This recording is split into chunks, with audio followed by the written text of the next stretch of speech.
लेकिन न्यायपालिका अटल रही और उन्होंने ये आदेश दिया कि किसी भी हालत पर जिस स्थिति में पहले था, कृत्रिम जो मिट्टी आपने जमा कर कर इकट्ठी करके वो 7 वंडर बनाया है, वो गलत बनाया है। और इन्होंने अधिकारियों ने कहा बहुत खूबसूरत लग रहा है, आप उसे आकर देखें।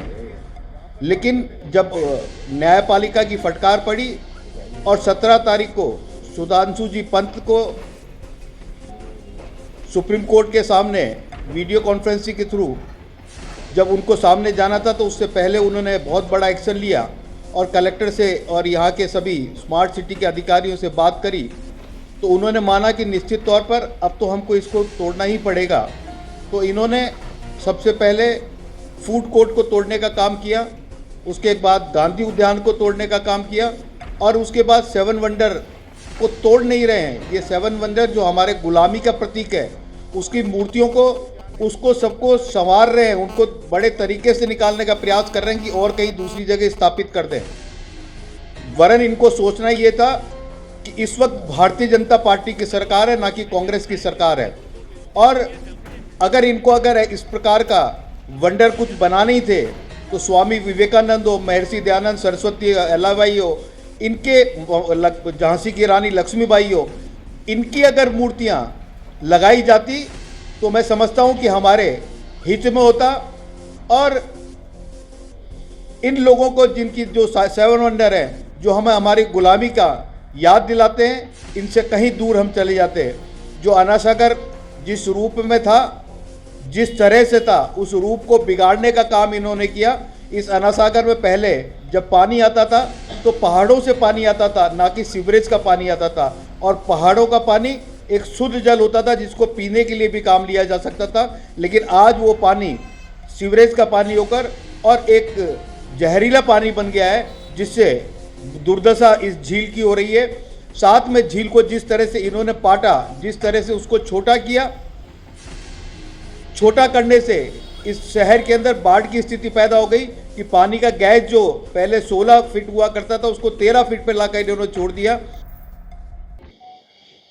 मैं आप सबके माध्यम से सबसे पहले आप सबको पत्रकार साथियों को नमस्कार कहना चाहूँगा कि आप लोगों के सबल से, आप लोगों की हिम्मत से मैंने एनजीटी में वाद दायर किया था। राहुल चौधरी एनजीटी के दिल्ली के मेरे वकील थे, उन्होंने इस वाद को दायर किया था। और 21 दिसंबर 2022 में जब फैसला हो गया था, जब तक ये ना तो 7 वंडर बना था, ना पाथवे का पूरा काम हुआ था, उस वक्त ये फैसला हुआ था कि आप वेटलैंड को छोड़कर कुछ भी कार्य करें, लेकिन वेटलैंड पर कोई कार्य ना करें। उसका नोटिस मैंने स्वयं अपने स्तर पर, जब नोटिस आया था एनजीटी का, जो आदेश की कॉपी थी, मैंने खुद ने कलेक्टर के यहाँ पे भेजी, स्मार्ट सिटी के यहाँ मैंने खुद ने भेजी और नगर निगम सीईओ के यहाँ भी मैंने अपने माध्यम से उन सबको पहुँचाई। लेकिन उसके बाद भी इनके कानों पर जू नहीं रहेंगी और इन्होंने जिस प्रकार से लगभग 120 करोड़ रुपए का नुकसान हम सबका किया है।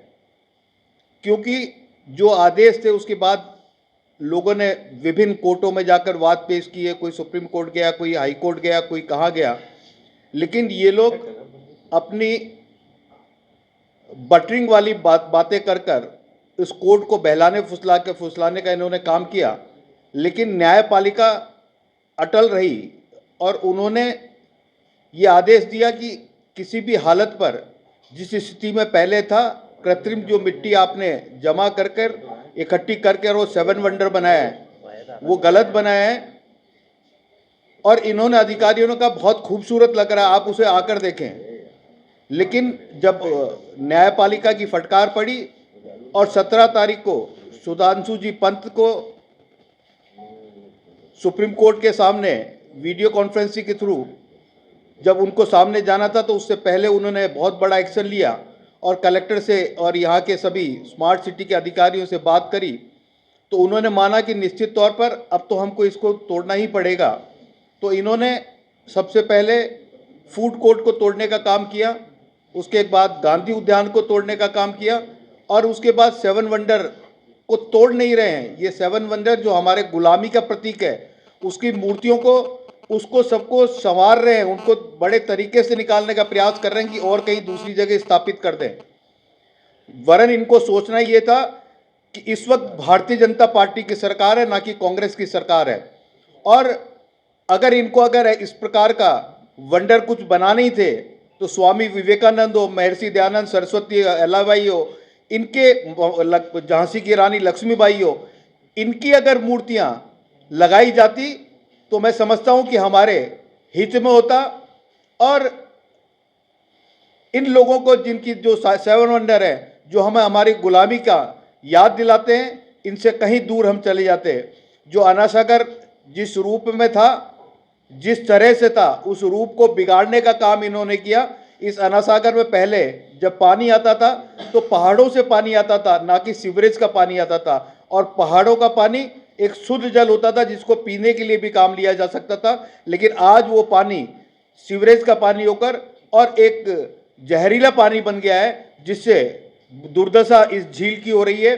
साथ में झील को जिस तरह से इन्होंने पाटा, जिस तरह से उसको छोटा किया, छोटा करने से इस शहर के अंदर बाढ़ की स्थिति पैदा हो गई कि पानी का गैस जो पहले 16 फीट हुआ करता था उसको 13 फीट पे लाकर इन्होंने छोड़ दिया।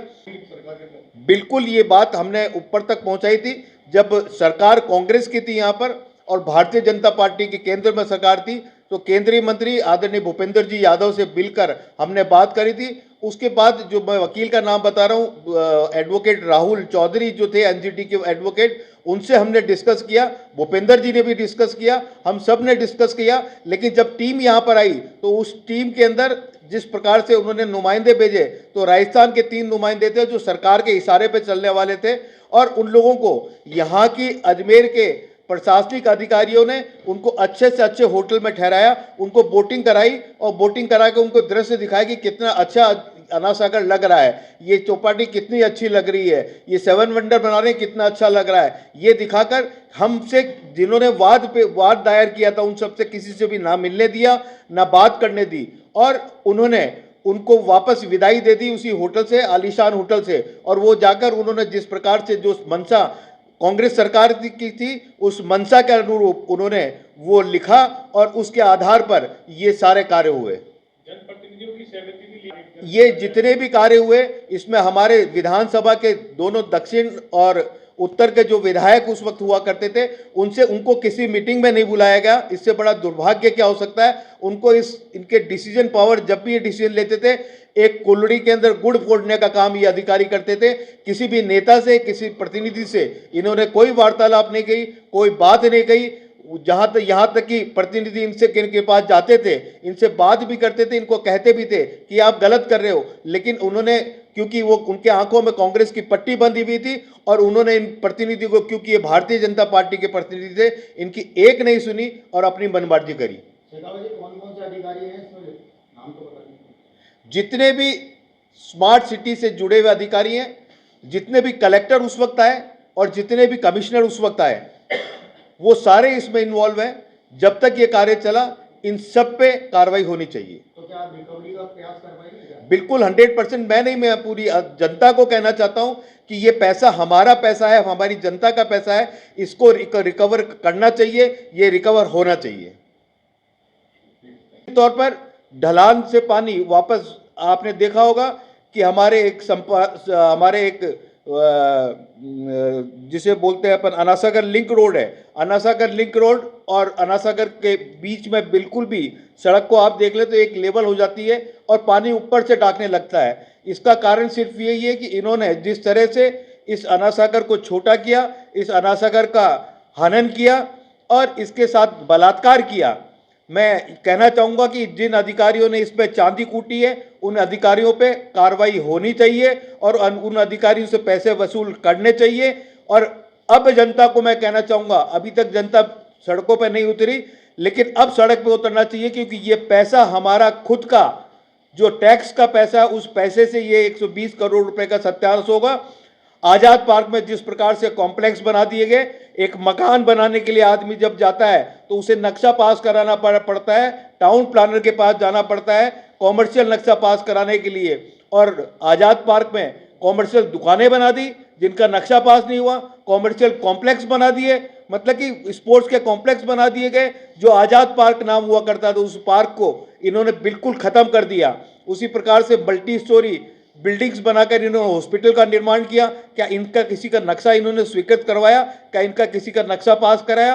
किसी का नक्शा पास नहीं हुआ और इन्होंने स्वतः ही इसको बना लिया। इसलिए मैं आपके माध्यम से कहना चाहूँगा, जो गलतियाँ इन्होंने करी है, इन गलतियों की सज़ा इन अधिकारियों को जरूर मिलनी चाहिए, यही मैं कहना चाहता हूँ। सर स्मार्ट सिटी तो आपकी